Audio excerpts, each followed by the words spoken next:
Bonjour, c'est Azur et c'est l'actualité du dimanche 28 mai 2023. Alors, une seule actualité qu'on va traiter aujourd'hui, parce qu'il n'y a pas grand chose à dire, mais c'est une actualité assez importante pour nous qui sommes fans de Dragon Quest, en tout cas pour moi.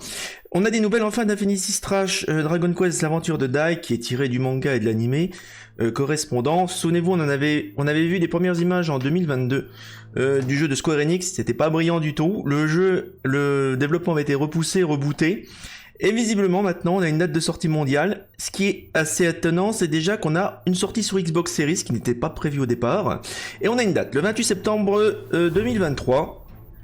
Alors, je vais lire la news. Square Enix nous avait prévenu qu'il visait une sortie mondiale pour Infinity Strash Dragon Quest The Adventure of Dai, et ce même si le jeu n'a pas encore fait beaucoup parler de lui en Occident. Le titre a eu droit hier à une émission de présentation qui nous a permis de faire le plein de nouvelles images, de confirmer aussi que cette envie de toucher un large public dès sa sortie.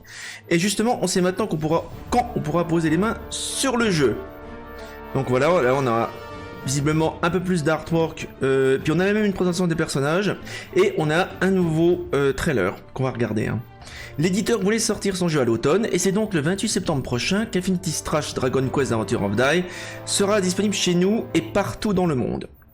Surprise, en plus des versions PC, PlayStation 4, PS5 et Switch qui étaient déjà plus ou moins acquises, le jeu va aussi sortir sur Xbox Series. Une bonne nouvelle car rares sont les jeux Square Enix du genre à avoir une sortie sur les consoles de Microsoft ces derniers temps. Ce nouveau trailer nous montre aussi les ambitions du jeu en recréant certains moments iconiques du dernier animé, le tout dans un action RPG dynamique. En plus du mode histoire, on retrouvera un mode spécial qui permet d'enchaîner les combats dans une immense tour avec des conditions aléatoires. Donc ils ont déjà ouvert les précommandes. Alors, déjà, en ce qui concerne les précommandes, je ne vous le conseille pas, parce que Square Enix en ce moment, ils accumulent les bourdes. Le développement a été assez retardé, et vous avez vu qu'ils nous ont sorti avec Foam Stars, espèce de clone de Splatoon. Ils font de la merde en ce moment, Square Enix. Hormis des petits jeux comme Live Alive, des remakes de Live Alive, ben voilà, je serais très prudent vu ce que j'ai vu l'année dernière du jeu. Mais on va quand même regarder le trailer.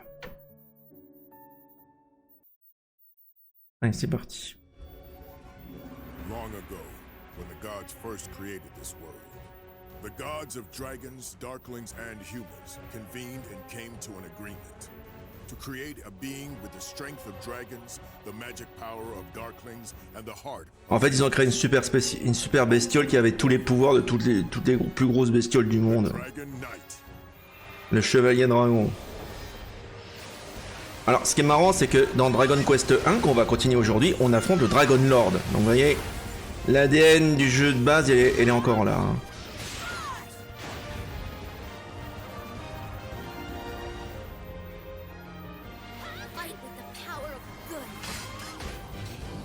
Yes, it's Dai. Yeah, it's gonna be in September.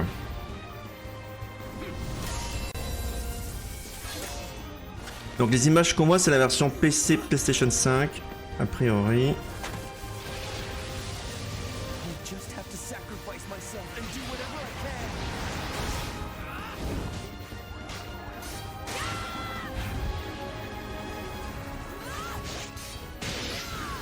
It's probably based on the new anime because there's some few differences.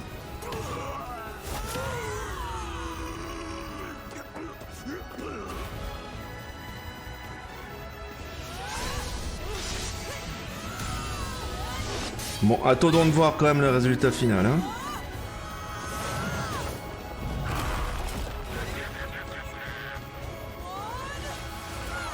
Bon, on voit des personnages de la série et de l'animé. Leur design n'est pas trop mal. Voilà, ça sort le 28 septembre et, bonne nouvelle, ça sort sur Steam.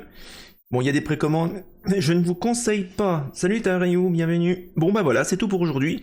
L'activité du dimanche, actualité du dimanche est un petit peu légère, mais c'est intéressant d'en parler justement le jour où on fait du Dragon Quest. En attendant, ben jouez bien et à la prochaine. Bye bye.